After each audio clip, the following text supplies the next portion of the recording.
Sorry, I went to see Weezer at the weekend. Aha, They were nice. awesome. Hey guys, welcome to That Pedal Show. VCQ, Dan here. Mick here, hello. I can't see the level meters, Dan. It's going to do my Sweden. Now I can. I'm always worrying about my levels, Daniel. What is that? Are you drinking green tea? Green tea. Oh, nice. Yeah, Lovely. nice. Did you go for a run this morning? I did. How was it? Good. Good. It's warm. Was it? It's hot. In the UK, we're experiencing an unusual period of clement weather. It's warm. It is warm. 17 degrees. Yeah. No, it's been like 26, 27 yesterday, wasn't it? Which is unusual, which may not sound warm, but when you're not used to it, it's warm. You like it. Love it. Yes. Live for it. Dan is a warm person. I'm Okay. a cold person. Yeah, 2 shows this week. Yes. One on miking amps and one on not miking amps. Kind Very of, good. yeah. So Very we had good. the Friday show this week was miking amplifiers in different locations with different mics and different positions.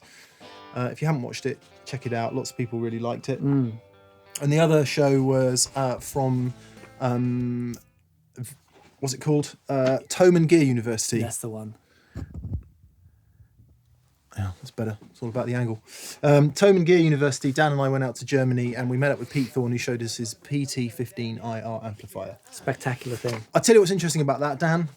Of the 3 videos that have come out since, if you discount VCQ, John Smith, among the best ever sounds, performances, videos we've ever done on TPS. Yep, easy. Unbelievable. The miking show, super interesting, long tail, useful information. And Pete Thorne's new PT15IR amp, the Pete Thorne video, off the scale. Blew them all away. Blew them all away in terms of views. So I think we're getting a little hint at what you like. Carry on. Tube Screamer versus Blues Driver. The results will shock you. 2 million views. Lest we moan. Okay. Lest we moan. There were lots of different opinions Yep. on which they liked the best. And I thought this was very interesting for a couple of reasons. One, so we had the mics we had set up. We had a dynamic and a condenser, ribbon on right on the amplifier. We had the Omni as the room mic, and then we also had an iPhone in the room as well. Yep. And the people were- TPS standard mix. and TPS standard mix. Yeah. And people were saying, "Oh, I like this, I like that." And for me, it wasn't about liking it. It was about which is the closest representation of what actually is going on in the room. Yes. And sorry, I'm leaping ahead. No worries. Evil 65 and Victor Kanagovich, they like the iPhone the best. Some people like the dynamic. Gil Stivey, that's you, and lots of others. Lots of people like the Omni. I think of all of them, the Omni was probably the one that most people like the most. But not lots of people like the TPS standard. Yeah. Pan, Damask, and Channel Scruff. That was you guys. Alpa, Ademi, Asta, and a bunch of others prefer the TPS standard. Yes. I'm flying the flag for the TPS standard. Yeah. No. Well, let's. Yes, Roger Newport. let's before we answer that question. Roger Newport says, "Could you please let us know whether that was a genuine vintage Armitage John Shanks, or a modern reissue? And please, could we have a future episode comparing the reverb qualities of different types of Kazi?" Well, I rather suspect that recording engineers down the years have done that. I've gone all over studios looking for different little tiled environments in which they can mic things. I did a house concert once, and where we were playing, there was a bathroom directly on the left-hand side.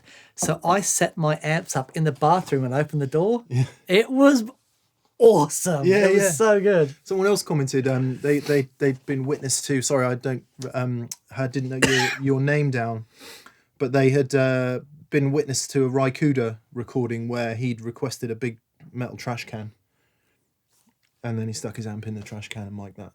Nice. How cool is that? Nice. So good. Yeah, so finally to the question, PGSGBC, who we've wondered what that stands for. It actually stands for Pastor J at the SGB Church. Oh, okay. Is what it stands for. Okay. So now we know. He asked the question May the Lord open. that everyone else asks, which is, Also Trick, Ladyland, and FP of STV. All you guys are asking, what did we think? What were our impressions after having listened to the audio back? Oh, Which is what you were just getting into. Sorry. What we're not trying to get the best. We're not mixing things to get the best sound. The whole idea is to give you guys some sort of indication of what it sounds like. Yeah. And the closest that we've come is the mix, the TPS mix. Yes. Well, so the fact that lots and lots of people prefer the Omni or the Dynamic or the Ribbon or the TPS Standard just shows that there's no right answer, number one. So A, we all hear different things. Mm-hmm. B, we all hear those different things through different things. So it could be that if you're watching on a tablet or something which has got loads of processing with some particular type of headphones, it might be that the Omni sounds way best to you in that environment. If you're listening on like a critical listening reference system, I really doubt that any of those single sources would sound the best to you. Yep. The best, right? So you're going for the TPS Standard Every time. Yeah, me too. I think it's whether the real question about whether it sounds like it sounds in the room is so interesting. So lots of people say the Omni sounded like the room.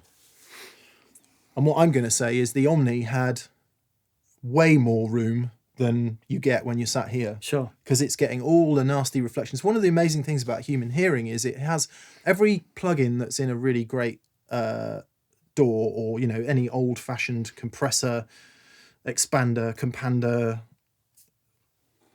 mastering bit of kit, all that really good stuff that costs thousands and thousands of pounds, is essentially doing what your brain and ears do naturally. Right, wow. In my opinion. So your ears have the best compressors ever invented, and they have the best limiter ever invented. Okay. And so your perception of a sound, your brain immediately is doing loads of cancelling and working it out and pushing you in a place. So which mic sounds most like in the room? None of them. Right. Not by a million miles. And that's why we do the mix, because it's a step closer to it, but it's still nothing like it. Sure. Because you can't hear something in isolation. The minute you start saying, oh yeah, this is what it sounds like, you're completely ignoring the other 50% of what's important about an aural experience, or at least a sound experience, is that it's moving you. It's physically moving you. So there's all that to play in as well. Also, this room sounds really bad. Not a nice room. That mic proves how bad this room sounds. It's got a really horrible standing wave, some really nasty stuff, 200-300 hertz. It has improved since we've done this. It has. And the first show of this will be this Friday. Oh, cool. With Simon Jarrett. Simon Jarrett, awesome. And that's the first time we get to hear this room properly recorded. So I'm interested in that. Definitely sounds livelier in here. Right. Yeah. So, I'm definitely hearing sibilance. And I would kind of agree with a lot of people and say that we could use more room sound. Okay. But I need to reposition the mics because the positions they're in at the moment are not optimal, and they are picking up a lot of nasty frequency in the room. That's interesting. Not very nice. Okay. So we need to do that. But just to underline the point that it is, at the end of the day, there's no best. It is a personal preference, and the thing that you take away from this is, if you're struggling with recording your guitar amp, there's a bunch of different things you can do to get a sound that suits. There it is. That suits the application. That's the point. It's not by going, this is the best. It's saying, oh, if I change this, it might suit my needs a little better. Love it. And that's the thing to understand. Very good. I think. Okay, perfect. Right. Similarly, Carl Elvis McRae. That was completely fascinating. I had no idea how much difference mics would make. Now I understand why my audio engineer friends spend so much money on microphones. I really hope to hear discussion on your own reactions to the audio on the future show. So that was just happened there. Yes. That was that. Golf Boy 1989. I think the proximity of the mic makes a huge difference, and I've always felt that Mick, great as he is, thanks very much, mixes in too much of the amp mic and not enough room to give a more accurate impression of the sound of the amp as we would hear in that room. It's interesting, the iPhone in many respects seemed more real. My brain was able to translate that sound easier, and I could imagine what the amp sounded like in the room. We don't sit with our ears 1 inch away from the speaker, so hearing so much direct high transient sound is alien. In a song mix, for sure, but trying to convey how the amp would sound if you were in the room, maybe Mick gives us a too perfect sound. A few people said this, Okay. and I think it's a really interesting observation. So what's happening there is your brain is saying, because your ear is not in the same position as the microphone, it's not hearing the same thing. Your brain and your ear is not the same as a microphone capsule. So if you put the microphone here, the microphone would hear a fundamentally different thing than your ear hears, because it's not designed to be put there, right? Actually, there are those head microphones. What are they called? Binaural, which is a whole other thing. Yeah. So I hear the That proves that point. Yeah, I think a lot of people are emotionally attached to a room mic because they think it's more like what the sound actually is. Very true. But I can promise you it's really not. It's a mix of all of the above. But I do think maybe a little bit more room sound. Fraser's going to be doing the oh, there we go, we've named him. Fraser's going to be doing the audio, most of the audio from now on. So we'll see what Fraser likes. Okay. Fraser has good experience of a lot of this stuff. I've asked him to do it how I like it to begin with, and then if he wants to change anything, we can discuss it and step. We can discuss it and we can tell him what he's wrong. And we can step. But he likes the room sound. He does like the room sound. Oh, cool. So we'll see. Okay, He's great. done the audio for the Simon Jarrett show this Friday. Oh, has he? Yeah, Okay. I haven't listened to it yet. Wonderful. Jesse Yesatis says, I noticed the room Omni mic sounded a little hollow in the main room. Is that due to phase and reflections? There you go. That proves my last point. There we go. What you're getting with that is you're getting an over amplification, if you like, of what the room sounds like. Because your brain is clever and filters it all out. That's not clever. Your and brain's can't. clever. Yes, so Mine it does. has some catching up to do. When I said that horrible 300 hertz weird thing that happens in this room, that mic hears all of that. So you can correct it with EQ and somebody else. I'm not sure if this is a question that's actually physically asked, but a lot of people mentioned EQ, and surely you can change everything in EQ with post-processing. Yeah, you can change an immense amount with post-processing. But you can't polish a poo. No, you shouldn't. Well, shouldn't is the wrong thing. You know, just hit and hope and fix it in the mix is not really the ideal approach. It's get a sound that you like and try and change it as little as possible. Sam Popkin says, this episode makes you want to reach for your mic cabinet and try different configurations with your amp mic setup. How do you avoid phasing issues when summing 3 mic'd amps, bathroom, office, etc.? Yeah, that's a really great question. I didn't even check the phase because it sounded fine. I guess if I'd checked the phase, it would have been off. Right. But that's what gives that sense of space. Sure. And if you've got phase issues pan left and right, it's less of a problem than if they're straight down the middle. And it could be that particular phase relationship, unless they are, which almost never happens, directly 180 degrees out of phase, which almost never happens. That phase relationship can be quite nice. Sometimes it can be horrible. And I think when you've listened to thousands of recorded guitar sounds, your brain says, I like that or I don't like that. And then you decide whether you want to fix it or not. But some people spend, really break their heart trying to get the phase perfect. Sure. Where are we? Alf. Mark O'Connor. Oh, sorry. Firstly, the sound editing on this video, bravo, sir, thank you. Secondly, the video is a prime example of what you can achieve with a simple home recording studio. Yes, I agree with this. That's why I put this in. Some decent mics and the facility to think out of the box. I've been recording the guitar by placing the amp in the toilet for years, since I got a very early version of Logic, using an SM57. Although it sounds great, always sounds great and cuts through. Love this episode. Yeah, put that in because that's the point, isn't it? I think, again, a lot of people will break their hearts. There's a question coming up on IRs and about modelling and about all of that. It's like, you know what? First principles, keep it simple. One of the best recorded guitar sounds I ever did was my little Marshall. Actually, it was a 50-watt Marshall in my bathroom, hardly turned on, just ticking over. Yeah. One amp on the mic, one mic on the amp, one mic back. Shut the door. This is in my flat in Sydney, and recorded straight to tape. I had a Tascam ATR60. Oh my goodness me! And I've still got it. It's in Australia somewhere. My friend was holding on to it for me. I haven't heard from him for a long time, so I hope he still got it. Anyway, and yeah, to this day, one of the best recorded guitar sounds I've ever had. And the amp was just on. Yeah, again, I'm not sure if there's a specific question on it, but recording loud guitars It's challenging. amplifies all of your problems. So a bad sounding room just sounds worse. Yeah, right. There you go. with Wow. with a loud amp, and sometimes something tiny like you're saying, or a Marshall Class 5 or a Pro Junior or something like that, you know, with a really sensitive mic, can be a fantastic way to do it. Yeah. Absolutely. Alf Guahigane. First, both Butters and that Jazzmaster Baby Blue sounds fantastic. The standard TPS sound mix is the best. Bingo. But I also really like the liveliness of the room mic. Many guitar shows on YouTube sound like they are recorded direct. There's a crispiness in the top end that doesn't sound like you're in the room. Anyway, you guys are top notch in all categories. Yeah. I put this question in for two reasons. No, the Jazzmaster's not Baby Blue. It is Surf Green. Great. Just to make that point, this is Sonic Blue, faded Sonic Blue, and this is Surf Green. Dan and I did the most amazing thing on Friday. We went to ATB Guitars in Cheltenham and played I like don't know if I can ready to talk about it. £500,000 worth of crazy guitars or whatever it was. And the some of the rest. old Seafoams and Surf Greens and Pelham Blues that had all kind of homogenized over the years because of the nitro. nitro Yeah. lacquer was fascinating. Yeah, That's so if you coming up put in a that, few what weeks. happens if it's a Sonic Blue and the nitro on top, and the nitro fades yellow, so the yellow on top of the blue, Yeah.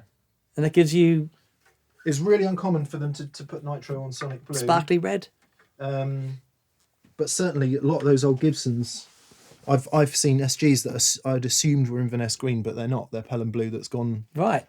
green. So that was the first part of the question. The second part of the question was, many guitar shows on YouTube sounds like they're recorded direct. Yes, they are, and I think I can hear it. Yeah, absolutely. Well, a Which lot is of- not to say it's bad. It's just to say that I think most YouTubers out there don't have the facility to mic. We're to mic very up. fortunate here because we can mic amplifiers and we can turn them up and get them, working. Lots of the guys are making do with little rooms and things that they have to go direct.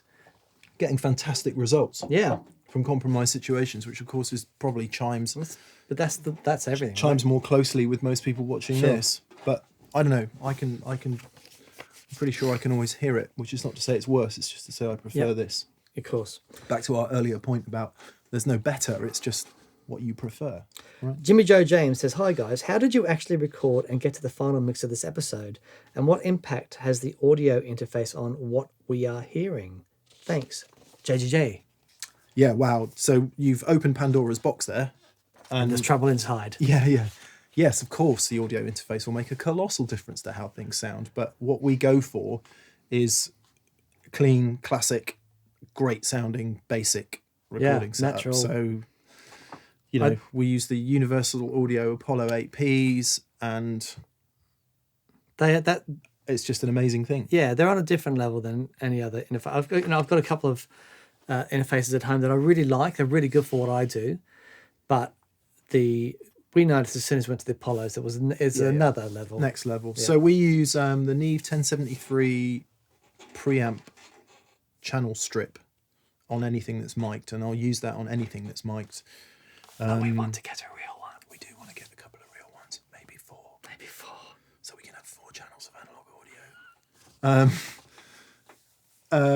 But no kind of dynamics processing, no compression or anything like that added. So you should be hearing absolutely minimal. What you're hearing is a good microphone, a great microphone preamp, and then it recorded. And then in terms of mixing, I just sit there and mix it. The only thing I didn't mix was the iPhone. Right. And then Panic called Simon saying, can you bring the iPhone down by 3 dB? It's louder than everything else. Too late, mate. Sorry, we got to publish. Right. So that's another reason the iPhone That sounded sounds great, good because 'cause it was it's 3 loud. dB louder Yeah, than yeah, everything yeah. else. Stefan Hafner, do you wear headphones and have the amp played through when positioning the close mics to tune in the sound picked up by the mics? So if you're in a recording studio, you'd have somebody moving the mic, the engineer, and the producer or another engineer would be saying, yeah, bit left a bit, right a bit. We do that, and sometimes if it's an unfamiliar microphone or amplifier, I will listen back. We can't do it in the room because you can't hear anything because we're in the room. But having done hundreds of shows now, I know that this mic placed there on that cone is going to work. So Sure. I don't have to think about it anymore. Cutting right to the quick, Alexander Yarave. Why is there a map on the wall of the women's toilet? Great job, guys. Keeping it shui. Because my wife loves maps. She's got a thing about maps. Does she? Yeah, loves maps, and that's a map of Poole Harbour, which is her hometown. So Every Australian at the moment is calling for me to make a joke, but I'm not going to because I'm above that silliness. yeah, it wasn't put an X everywhere you've had a poo in the world. No, it's not that. No, not that. No, okay. Fewer owls, which is the saddest of all names. I love owls. Although I did hear of someone that was injured badly in an owl attack, like put into Really? a coma. Yeah. Anyway, don't take it out on the owls, all right? They're just animals. 5 stars, gents. These random Nerd Max shows where my family say, "What on God's green earth are your imaginary friends doing now?" We're not imaginary friends. We are real friends, okay, Mrs. Fewer Owls, or Mr. Fewer Owls, or whoever your other half is, and family are just the best. This one makes my Desert Island Discs TPS. Now, that proximity thing that you mentioned, the iPhone speaker is nearer to Dan, the iPhone microphone, sorry, is nearer to Dan. I would say he sounded better relatively than Mick on the phone. What earth-shattering conclusions do we conclude from that? Whenever I hear an iPhone recording and that proximity thing where, even with loud amplifiers, you can still hear the strings of the guitar, and that's what it is. Yeah. Yeah. That's it. It was a trick used in recording years ago. They would mic the amp, and they would also mic the guitar. Yeah, You they hear it put a on live. microphone on the electric guitar so that you hear that. Yeah. So you get the attack. It's Yeah. a sound that I personally despise. Really? Yeah. Okay. Well, in context of the right music, of course, you couldn't despise it. It's the right thing, but I don't like that. I like to hear Yeah. I want to hear what's coming out of there, Sure. preferably as loud as possible. Cord the Seeker said, "What does MS mean in reference to the room mics?" Okay, our room mics at the back of the room there are configured in a mid-side configuration. Now, I'm going to use these as... Imagine these are changeable polar pattern microphones. Before you get into that, I love these. Th- These are the ones we use on the show, right? These are the ribbon mics. I haven't heard a better microphone on a guitar amplifier. I think I was stunning sounding. they are guitar. amazing. Absolutely wonderful. Mid-side, right, cardioid, mid, pushes forward. So the pickup pattern is heart-shaped Heart-shaped. in front, okay? There's your mid mic. Side, figure 8, left and right. So this way and that way. Yeah. Okay. Yeah. And then what you do is you end up with 3 channels of audio, because this, even stereo. though it's mono, comes off and you get the figure 8 pattern. And then what you do is you duplicate this microphone, and then you put one of those out of phase and you pan them hard right and left. So this one always bangs down the middle. There's your sides, split, pan left and right. And I did a vlog on that a little while ago. And it's just a great stereo recording technique. It's as old as the hills, used widely. And the thing that's great about it is that you can mix in the mid or the sides as much as you want. Whereas with an XY configuration, They're just both got to be. you've got no choice. I love it. I absolutely How love do it. you mix them? Do you normally end up with 50-50 or where No, are the they mid on is always quite a bit lower. Oh, than okay, the side. right. So we use the side for I guess this. because they're out of phase, right? So they're going to be levels lower anyway. There's a little bit of a phase issue, given that Well, because just of its because you've got positioning. you got the Oh, yeah. the mid, they're out of phase, and so Yeah. Yeah, Well, so- one of them's out of phase. yeah, but then you've got those two. Yeah. Yeah, so you've duplicated it. You turn it out of phase. I mean, theoretically, that should cancel that out. But then you pan them hard right and hard left. Ah, It's such a cool thing. If you've never tried it, try it.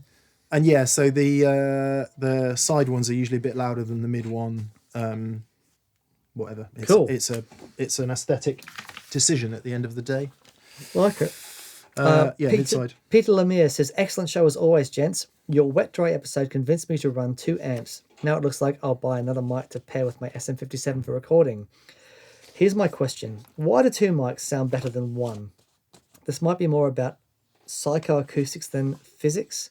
It seems like two non-identical inputs works like non-identical sound sources, such as stereo wet dry, making guitar sounds bigger, fuller, and more, I don't know how else to say it, authentic. Yes. Why do two mics sound better? They don't necessarily. Sometimes it can sound worse. Tim Pierce. Actually, I can't remember Tim because I've never met him. I've never met Tim. Tim Pierce did a fantastic video on this in his studio where he's got like a Royal 121, a 57. Tim, if you're ever in the UK, we'd love to have you on the show, by the way. Absolutely open invite. Tim's an awesome guitar player. Amazing and, guitar player. Makes really nice videos too when he's not playing awesome guitar. Does the Tim and Pete show as well. Yeah, with Pete Thorne. We can honk him.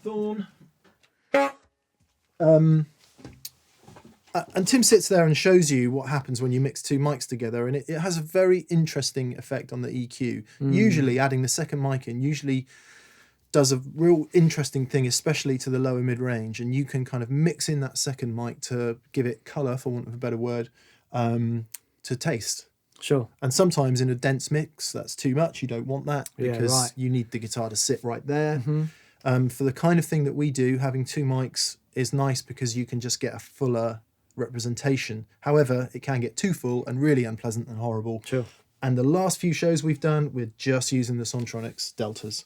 We've stopped using two mics. I think, for me, I love that moving forward. I think just such a wonderful sounding thing. Simple. It's super flat right across. The other thing, of course, is that different microphones have different frequency responses and maybe favour certain frequencies or aren't as nice in certain frequencies. But they're really flat, right? Super flat right across the guitar range. Awesome. There you go. And just seem to work as a great all-rounder. But the common one is to use like a 57 and a Royal 121 or a 57 and a Sennheiser 421 and just mix and match. So does it sound better? Depends how you match them, depends where they're placed on the speaker. And moving on from that,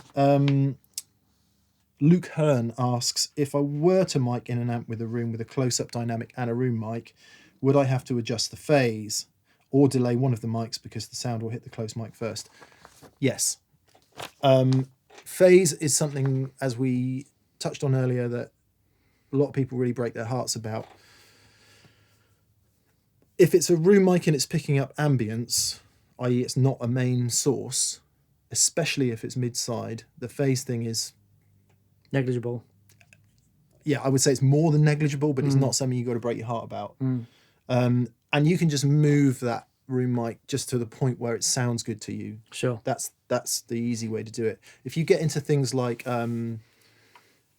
delays and stuff like that to try and put them perfectly in phase, that can work. Delays are used much more commonly if you use just a straight sample delay to make the room mic sound delayed. Yeah, right. And that's used a lot. Joey does that. Sure.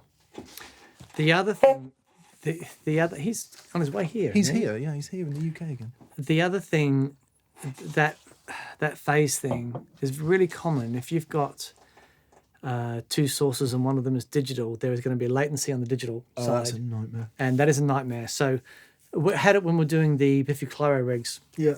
Biffy Clyro have the Marshall and the Fender going to ISO cabs, and they have a Kemper that they put on top for certain songs. Yeah. The Marshall and the Fender are always the bass things, but for certain things, they just have the sounds like balloons and really big things. They have these sounds that they Sounds like what? The song called Sounds Like Balloons, and these songs that they have Kempified, whatever you call it, the amp sounds, and they just place those on top of the Marshall and Fender. But what they found was, because of the latency, for those certain songs, they had to move the analog amps back to line up, and they did that, and it works great. Yeah. But the difference when you're doing it with microphones is that you are picking up reflections and everything already in the rooms, and it's a different thing than having like everything 100%. Yeah. The sound source is simply milliseconds behind. Yeah. It might end up sounding quite weird, everything that's absolutely perfect bang on in phase as well, because every guitar amp sound you've heard down history has probably been the result of weird reflections and phasey things. And it's not, and I think my point is that with the latency, the whole frequency spectrum is out of phase. When you're doing the microphone things, Yeah. so it's frequency dependent. Yeah. which rather neatly leads us into the other video we did this week, which was the Pete Thorne PT15 IR video from Tome and Gear University. There weren't actually many questions, but there were a few. Matt Watson Music says, great episode as always. I have a question. What are your thoughts on using speaker sims? I have to record my amp via a speaker sim output on my Orange amp, as the neighbours won't be too happy. IRs, etc. are still something of a mystery to me. Would you consider a show on these and related subjects and products available to replicate mic'd amps for us home recording muses who have to be nice to neighbours? I'm going to kidnap Rabia for a limited time period. We're gonna let him return to his native area at some point, but I am going to kidnap him, bring him here, and we're going to do 2 shows. Okay. One on the IRs, because for me, I don't think anyone gets a better IR sound than Rabia. Yeah. He knows it really well. Yeah. And the other show is going to be on heavy tones. But it's something that I'm really interested in looking at, because the shows that we've done with the Ox and the 2-note stuff, it's that step. So you still have you can still use your amplifier. You can still use, there's a block in there that at least it's familiar. So with the IR things, I can, done properly, I can definitely see value to it. I would. But it's a mystery to me. People probably don't realise I've been using in and around IRs for years. Guitarist Magazine, when we did the demos, were one of the first people to really start using them properly. So I've quite long experience with IRs. Okay. Not necessarily processing the audio, but recording guitars that way. So you're saying we shouldn't kidnap Rabia? No, I'm saying we should, because he knows infinitely more about it than I do. But I would, over a compromise mic situation, I would choose an IR. Yeah, right. I think. Sure. The only thing is I can't play the guitar. I think the sound is great, but I can't play when I can't feel it instantly back through the speaker. So there are 2 separate issues. Does it sound great? Yes. Can I play the guitar using it? No. Right. Which is the problem. For tracking, it's fine. Like if I've spent a day working out parts with loud guitars and love all that and feeling it, that's one thing, and then you just go in the next day and track them. That's a completely different thing. But coming up with ideas and trying to be inspired with that kind of setup, I think I'd have to do it over a long period of time to really get there. So funny, when we were at ATB Guitars, we had, what did we have? We had a little 57 Tweed Deluxe. 57 Tweed Deluxe. And Actually, no, it was a 55 Tweed Deluxe, because it was one of the first ever 5E3s, I think. So whatever year that was. And that thing, sounded nothing like any Tweed Deluxe I've ever heard. Headroom for days. Headroom for days. Yeah. And we weren't playing loud. We weren't quiet either. But man, that sort of a sound. And we were instantly, because we're playing the most delightful, delicious guitars in the world. But almost that literally. Connection was instant. Yeah, it was wonderful. So yeah, I'm totally with you on that. Yeah. So what do we think about IRs and speaker sims? Valuable tool. Extremely valuable tool. Yeah. And we should get into it and try and think about some ways in which they can be useful to you guys. Yep. Irish Wolf says, Pete is such an awesome guitar player. He truly, truly is. He says, I know Pete can play just about anything, but that amp is so damn good. And that was a sentiment echoed by Matthew Eastill, Chris B, Chris Mundy, Brian Clark, and many, many more. Yeah, it's... Yeah. A lot of love for Pete Thorne out there, for good reason. He's so great. He's so great. And we had a great time with him, didn't we? Hanging out in Germany. Yeah, just such a sweetheart. Just a lovely human. Yep, and willing to be involved with just great. Koirus Sobri says, haha, Mick wasn't feeling it. Love the sounds though. Yeah. Like as I said before, I'm never going to love the sound of a guitar coming out of a monitor, full range, full flat response. Sure. It's a different thing. It's not worse. It's just a different thing. Yeah. I don't want to be negative about it, but there is definitely a feeling I get when it's a guitar speaker and a valve amp and it's loud, or not even necessarily a valve amp, when it's a guitar speaker and it's loud. That's Yeah. I can't get past it, I'm afraid. Jim Selwood says there's a selection where you play the clean channel and Pete talks about pushing the master volume. My question is about gain versus master volume and headroom.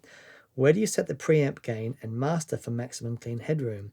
Is it all the way up, or is it at the Matt Schofield sweet spot? And where do you set the master to get power amp breakup? Max it out, or do you crank the preamp to push the power section? Depends on the amp. It's different for every single amp.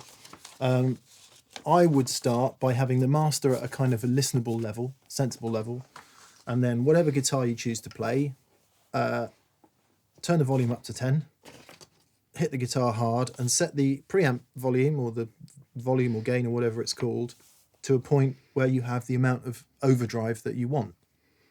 Now, in a more modern amp, that's easy, because most modern amps are master volume, and therefore you can do that. And then you can push the master volume to a place that you like as well. If you want the most headroom, you want the minimum amount of preamp gain and the maximum amount of master volume. However, if you run the preamp gain too low, it can sound weak and thin. So it just then the Matt Schofield method works really nicely.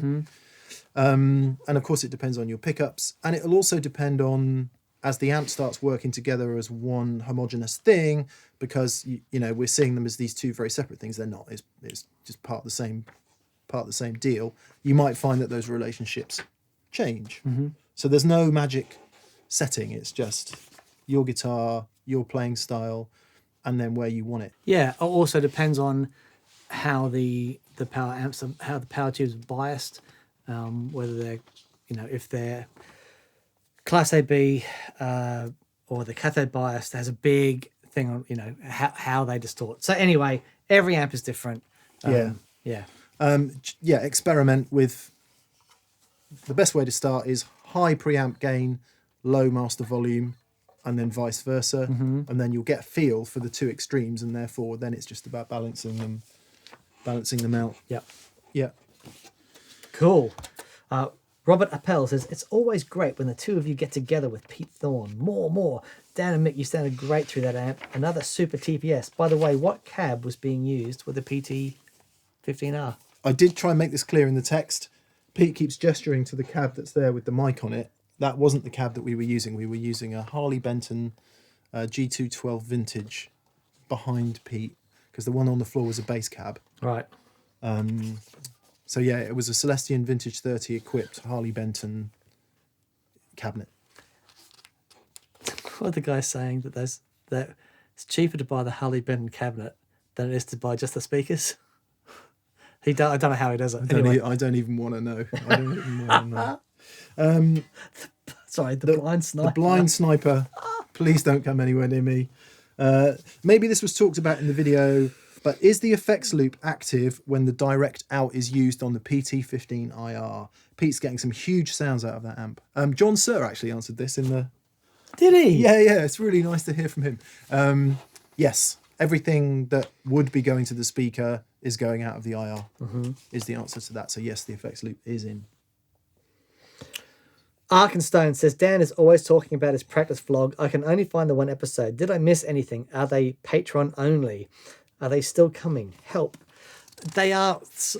I have a whole bunch in the can. Dan's got so much stuff in the can. I just need a little bit of time to edit it. But yes, they are coming. And I'm actually really excited about doing it because I've had such a journey with this. So I'm genuinely looking forward to sharing some of this stuff. And I've got some great artists who've done it as well. Well, if we could have some edits, mate, that would be awesome. Yeah.